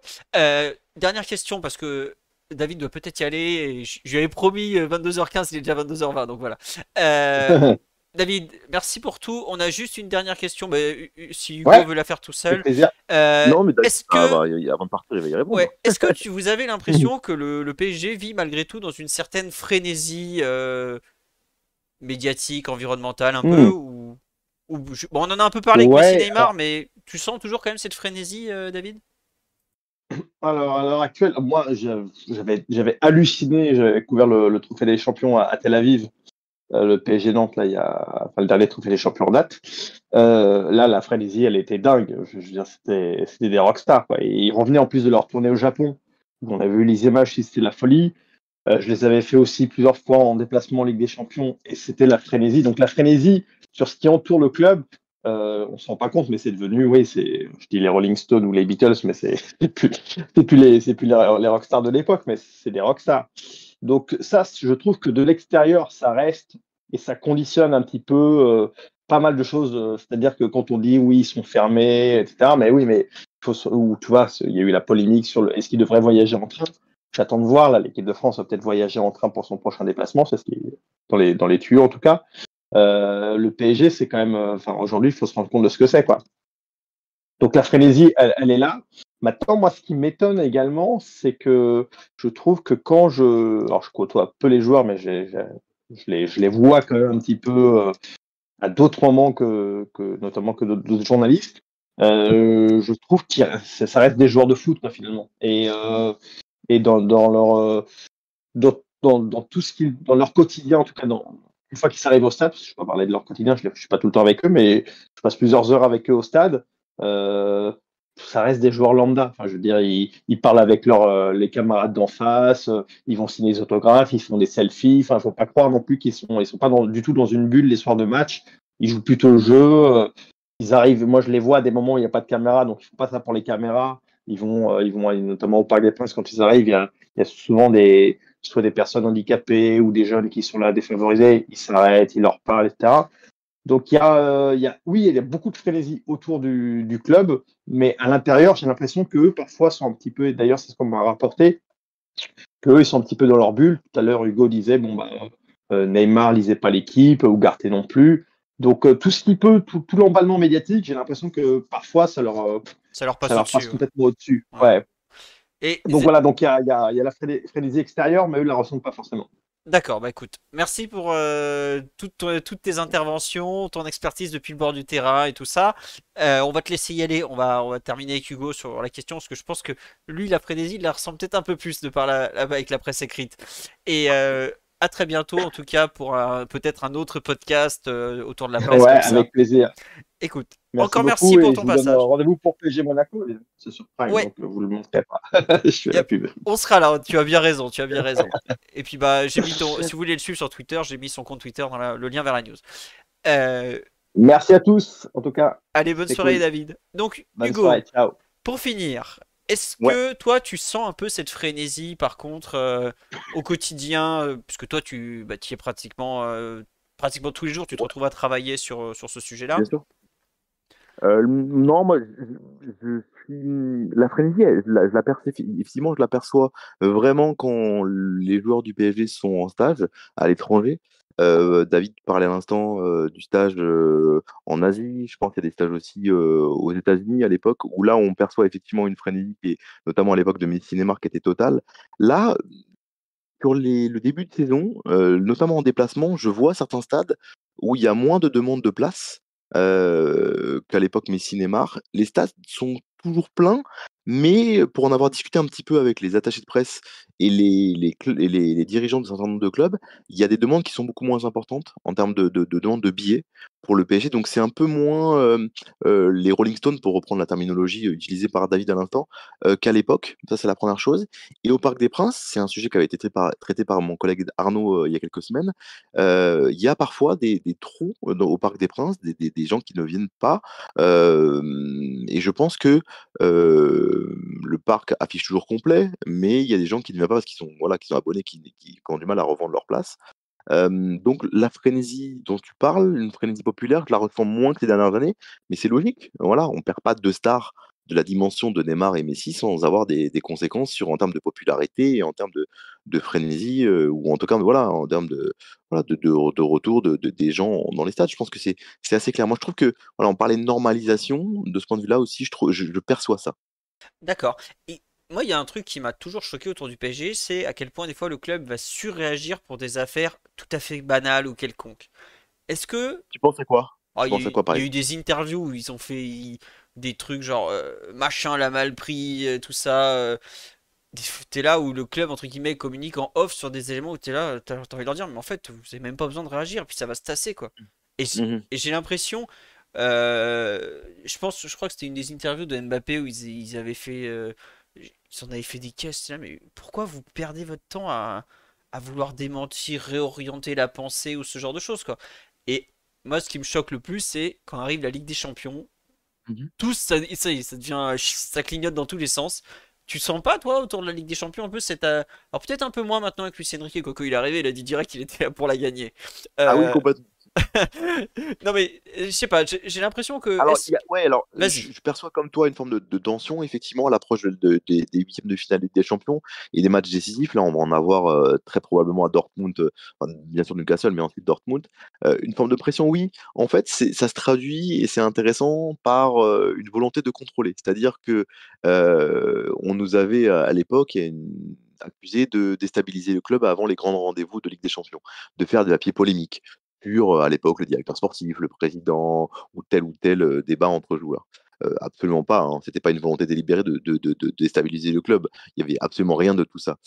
Mais aujourd'hui, et pour répondre à ta question, effectivement, quand les grands rendez-vous approchent, donc que ce soit des 1 de finale ou des quarts de finale, il y a une volonté de contrôler davantage et de savoir ce que, le Parisien prépare, ce que RMC prépare, ce que, l'équipe prépare, et cetera. Effectivement, il y a on sent qu'il y a une forme de tension, il y a une volonté d'un plus grand contrôle, par peur, par crainte d'une déstabilisation d'un article qui fâcherait tel ou tel, joueur, qui fâcherait tel ou tel, clan, et cetera.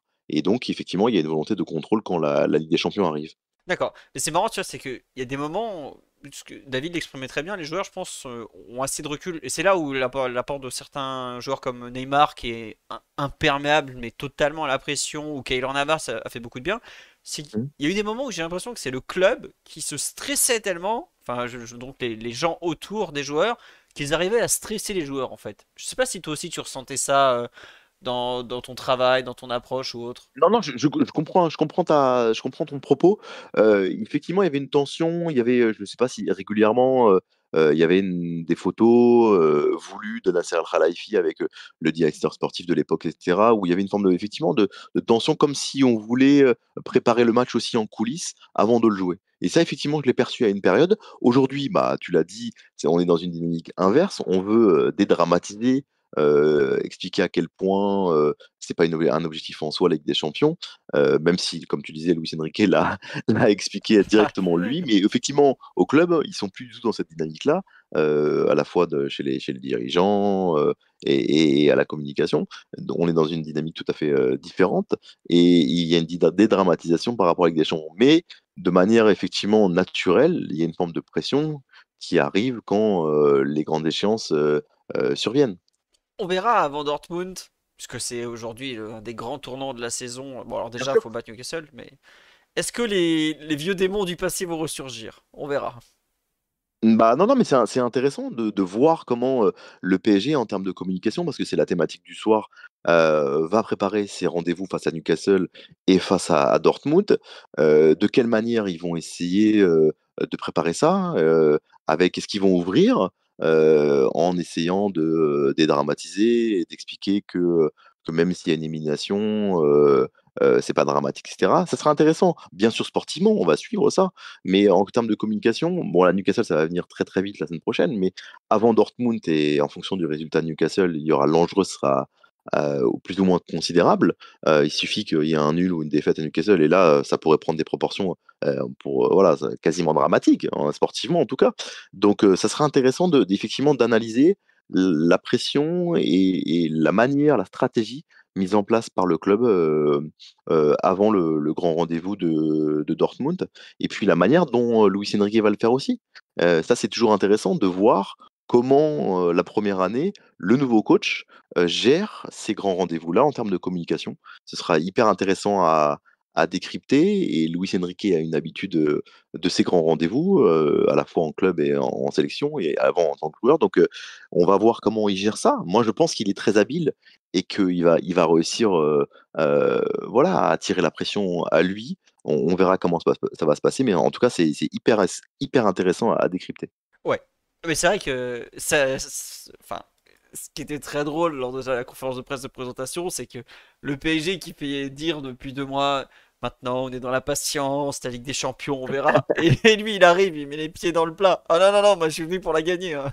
J'y viens Ah pas ouais, pour c'est un passer les pouilles, hein. compétiteur, c'est ça qui est c'est un immense, compétiteur. On l'a vu, pour les plus anciens en tant que joueur. C'est quelqu'un qui avait une volonté de gagner exceptionnelle. Voilà, c'est quelqu'un qui est entre guillemets «un mauvais joueur», dans le sens où il avait une détestation de la défaite et moi ce discours-là initial, même si effectivement tu l'as tout à fait raison Philo, de dire que ça a fait tiquer en interne, parce que ça correspond vraiment à la réalité, mais il est arrivé, c'est quelqu'un qui a plus de 50 balais, il a des ambitions, il a des convictions, il est venu pour quelque chose en particulier et lui, ce quelque chose en particulier, c'est tout gagner et dans tout gagner, c'est le championnat de France, c'est les coupes, mais aussi effectivement la Ligue des champions et il l'assume et c'est pour ça qu'il l'a dit et voilà, c'est intéressant de ce point de vue-là qu'il ait pris en main, sa communication et tout de suite annoncé que non, non, moi je suis là pour aller la chercher et c'est pour ça qu'il y aura une pression particulière là, Newcastle et Dortmund, parce que, c'est bien de l'avoir annoncé, mais c'est bien aussi que ça se traduise par des faits.